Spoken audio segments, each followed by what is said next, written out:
എല്ലാവർക്കും പുതിയ വീഡിയോയിലേക്ക് സ്വാഗതം. അപ്പോൾ ഇന്നത്തെ റെസിപ്പി മുട്ട വെച്ചിട്ടുള്ള ഒരു അടിപൊളി കിഡിലൻ റെസിപ്പിയാണ് കേട്ടോ. വളരെ ഹെൽത്തി ആയിട്ടുള്ളതും നല്ല ടേസ്റ്റിയുമായിട്ടുള്ളൊരു കിഡിലൻ ഐറ്റംസ് ആണ്. അപ്പം നമുക്കിവിടെ ഇത് പെട്ടെന്ന് എങ്ങനെ ഉണ്ടാക്കിയെടുക്കുന്നത് എന്ന് നോക്കാം. അതിന് വേണ്ടിയിട്ട് ഞാനിവിടെ 4 മുട്ടയാണ് എടുത്തിട്ടുള്ളത്. ഇനി നമ്മൾക്ക് ഇതുപോലെ 4 ബൗൾ എടുക്കാം. എന്നിട്ട് ഓരോ മുട്ടകളായിട്ട് നമുക്ക് ഇതിലോട്ട് പൊട്ടിച്ചൊഴിക്കാം. പൊട്ടിച്ച് കൊടുക്കുമ്പോൾ നമ്മൾ ഇങ്ങനെ കലങ്ങി പോവാണ്ട് ഇതുപോലെ ഓരോന്നോരോന്നായിട്ട് പൊട്ടിച്ച് കൊടുക്കണേ. കലങ്ങി പോയാൽ പിന്നെ നമ്മൾക്ക് പൊരിച്ചെടുക്കുന്ന സമയത്ത് ഇതിൻ്റെ ഒരു ഷേപ്പ് കിട്ടത്തില്ല. ഇതുപോലെ പൊട്ടിച്ചൊടിക്കുകയാണെങ്കിൽ ഒരു നല്ല ഷേപ്പിൽ നമ്മൾ പൊരിച്ചെടുക്കുമ്പോൾ കിട്ടും.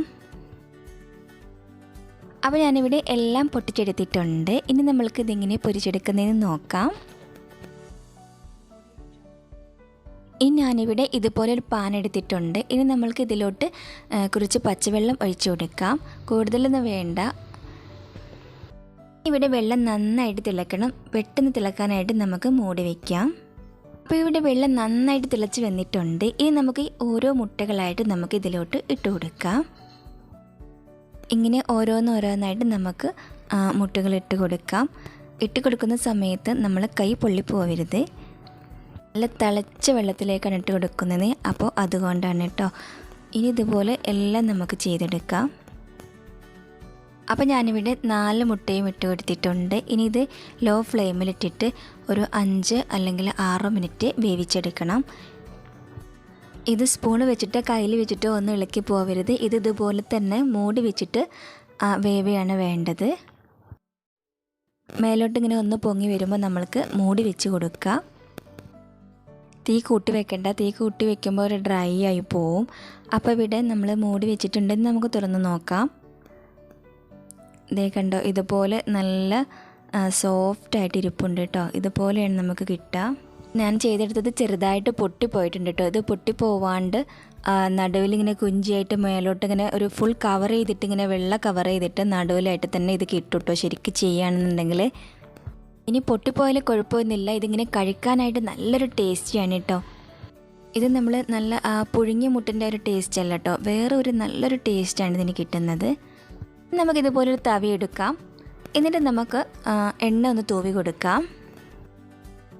എന്നിട്ട് ഇതിലോട്ട് മുട്ട പൊട്ടിച്ചൊഴിച്ചെടുക്കാം. ഇനി ഇതുപോലെ തന്നെ വെള്ളം തിളച്ച് വരുന്ന സമയത്ത് നമുക്ക് മുട്ട ഇതിലോട്ട് ഇട്ട് കൊടുക്കാം. പതുക്കെ ഇട്ട് കൊടുക്കണേ. എന്നാൽ ആണ് ആ കവറായിട്ട് നമ്മൾക്ക് ശരിക്കും കിട്ടുക. ഇളക്കിയിട്ട് ഇട്ട് കൊടുത്താൽ നമ്മളിങ്ങനെ ആകെ പൊട്ടിപ്പോയി പരന്നിട്ടാണ് കിട്ടുക. നമ്മൾക്ക് ഇളക്കാണ്ടിട്ട് കൊടുക്കുകയാണെങ്കിൽ കവർ ചെയ്തിട്ട് കുഞ്ചി നടുവിലായിട്ട് അങ്ങനെ കിട്ടും കേട്ടോ.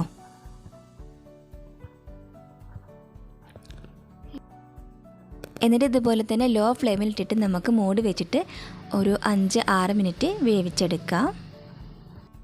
അപ്പോൾ ഇവിടെ ഞാൻ ഇതുപോലെ എല്ലാം ചെയ്തെടുത്ത് നോക്കിയിട്ടുണ്ട്. എല്ലാം നല്ലതുപോലെ കിട്ടിയിട്ടുണ്ട്. നല്ല ടേസ്റ്റ് ഉണ്ടായിരുന്നു. ഇതുപോലെ നമുക്കൊരു പാൻ എടുക്കാം. എന്നിട്ട് നന്നായി ചൂടായതിന് ശേഷം ഒരു 2 ടീസ്പൂൺ സൺഫ്ലവർ ഓയിൽ ചേർത്ത് കൊടുക്കാം. എണ്ണ നന്നായിട്ട് ചൂടായതിന് ശേഷം നമുക്ക് നൈസായിട്ട് ഒരു സവാള അരിഞ്ഞെടുക്കാം. എന്നിട്ട് നമുക്കിതിലോട്ട് ചേർത്ത് കൊടുക്കാം.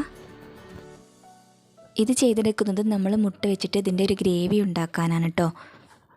ഇനി ഇത് നന്നായിട്ട് വഴറ്റിയെടുക്കണം. നല്ല സോഫ്റ്റായിട്ട് തന്നെ വഴറ്റിയെടുക്കണം. അപ്പോൾ ഇവിടെ നന്നായി വഴന്ന് വരുമ്പോൾ 2 പച്ചമുളക് നെടുകെ പിളർന്ന് കീറിയിട്ട് കൊടുക്കാം. എന്നിട്ട് നമുക്ക് കുറച്ച് ഉപ്പ് ചേർത്തിട്ട് നമുക്ക് നന്നായിട്ട് ഒന്നുകൂടെ വഴറ്റിയെടുക്കാം. ഇനി ഇതിലോട്ട് നമുക്ക് 1 ടീസ്പൂൺ സോയാ സോസ് കൂടി ഒഴിച്ചു കൊടുക്കാം. ഒരു പ്രത്യേക ടേസ്റ്റാണ് കേട്ടോ ഇതിന് സോയ സോസ് ഒഴിച്ച് കൊടുക്കുമ്പോൾ. ഇനി ഇതിലോട്ട് 1 ടീസ്പൂൺ മുളക് പൊടി ഇട്ട് കൊടുക്കുക. അത് നമ്മളുടെ എരിവിനനുസരിച്ചാണ് കേട്ടോ. കൂടുതൽ എരിവ് വേണമെന്നുണ്ടെങ്കിൽ നമ്മൾക്ക് ഒരു 2 ടീസ്പൂണൊക്കെ മുളക് പൊടി ഇട്ട് കൊടുക്കാം. കുട്ടികൾക്കൊക്കെ ആകുമ്പോൾ ഒരു കുറച്ച് മുളക് പൊടി ഇട്ട് കൊടുത്താൽ മതി. 1/4 ടീസ്പൂൺ ഉപ്പ് കൂടി ചേർത്തിളക്കുക. ഇനി മുളക് പൊടി ഇഷ്ടമില്ല എന്നുണ്ടെങ്കിൽ കുരുമുളക് പൊടിയാണെങ്കിലും അതാണ് ഏറ്റവും കൂടുതൽ നന്നാവുക, ഹെൽത്തി ആയിട്ടുണ്ടാവുക കേട്ടോ. അതും ചേർത്ത് കൊടുക്കുക. എന്നിട്ട് നമുക്ക് വഴന്ന് വരുന്ന സമയത്ത് നല്ല തിളച്ച വെള്ളം 1 ഗ്ലാസ് ഒഴിച്ചു കൊടുക്കുക. ഇത് നന്നായി മിക്സ് ആയതിന് ശേഷം വെള്ളം തിളച്ച് വരുന്ന സമയത്ത് നമ്മൾ പൊരിച്ച് വെച്ചിട്ടുള്ള മുട്ട ഇതിലോട്ട് ഒഴിച്ചു കൊടുക്കുക. മുട്ട ഇതിൽ ചേർത്ത് കൊടുക്കുമ്പോൾ ഒരുപാട് അങ്ങോട്ട് ഇളക്കി മറിക്കണ്ട കേട്ടോ. പതുക്കെ ഇങ്ങനെ നീക്കിയിട്ട് നമ്മൾ എല്ലായിടത്തേക്കും ഇങ്ങനെ ആക്കി ചെയ്താൽ മതി. അല്ലെങ്കിൽ കുഞ്ചി ഇതൊക്കെ വേർതിരിഞ്ഞ് പൊട്ടി പോകും കേട്ടോ. പതുക്കെ ഇങ്ങനെ ഇളക്കി കൊടുത്തിട്ട് വേവിച്ചെടുത്താൽ മതി. വേവിച്ചെടുക്കാനൊന്നും ഇല്ല, ഇതിങ്ങനെ ഒന്ന് തിളച്ച് വന്നാൽ മാത്രം മതി. അപ്പോൾ അത് സെറ്റായി കിട്ടും. ഇനി ഇത് ലോ ഫ്ലെയിമിലിട്ടിട്ടൊന്ന് മൂടി വെച്ചിട്ടൊന്ന് വേവിച്ചെടുക്കാം. കൂടുതൽ വേവിക്കേണ്ട, ഒന്ന് ചെറുതായിട്ട് തിളച്ചാൽ മാത്രം മതി. എന്നിട്ട് നമുക്ക് ഫ്ലെയിം ഓഫാക്കാം. അപ്പോൾ ഇത് പെട്ടെന്ന് ഉണ്ടാക്കിയെടുക്കാൻ പറ്റും. ഇപ്പോൾ ഇവിടെ നല്ല റെഡിയായി വന്നിട്ടുണ്ട്. ഇത് നിങ്ങൾ ഉണ്ടാക്കിയിട്ടില്ലെങ്കിൽ തീർച്ചയായിട്ടും ഒന്ന് ഉണ്ടാക്കി നോക്കണേ. നമുക്ക് രാവിലെയും രാത്രിയും ഒക്കെ ചപ്പാത്തിൻ്റെ കൂടെയോ അല്ലെങ്കിൽ അപ്പത്തിൻ്റെ കൂടെയൊക്കെ കഴിക്കാനായിട്ട് നല്ലൊരു ടേസ്റ്റാണ് കേട്ടോ. ഇത് കാണുന്ന പോലെയല്ല കേട്ടോ, ഉണ്ടാക്കി കഴിക്കുമ്പോൾ ഒരു പ്രത്യേക ടേസ്റ്റ് തന്നെയാണ് കേട്ടോ. അതുകൊണ്ടാണ്. ഇനി ഇത് കുട്ടികൾക്കാവുമ്പോൾ ഗ്രേവി ഇല്ലാതെ അങ്ങനെ പൊരിച്ചെടുത്ത് കഴിക്കാനും പറ്റും കേട്ടോ. ഇനി ലഞ്ച് ബോക്സിനൊക്കെ കൊടുത്ത് വിടാനും എല്ലാത്തിനും നല്ലൊരു ഹെൽത്തി ആയിട്ടുള്ളൊരു റെസിപ്പി തന്നെയാണ് കേട്ടോ. ഞാനിവിടെ ഒരു സെർവിങ് പ്ലേറ്റിലേക്ക് മാറ്റിയിട്ടുണ്ട്. നല്ലൊരു ടേസ്റ്റാണ്. നമ്മൾക്ക് ചോറിൻ്റെ കൂടെയും വേണമെങ്കിൽ കഴിക്കാം.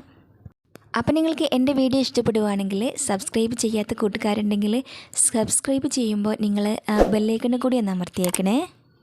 കൂടെ തന്നെ ലൈക്ക് ബട്ടണിൽ കൂടി ഒന്ന് അമർത്തിയേക്കണേ. അതുപോലെ ഷെയർ ചെയ്യാനും കമൻറ്റ് ചെയ്യാനും ഒന്നും മറക്കല്ലേ കേട്ടോ.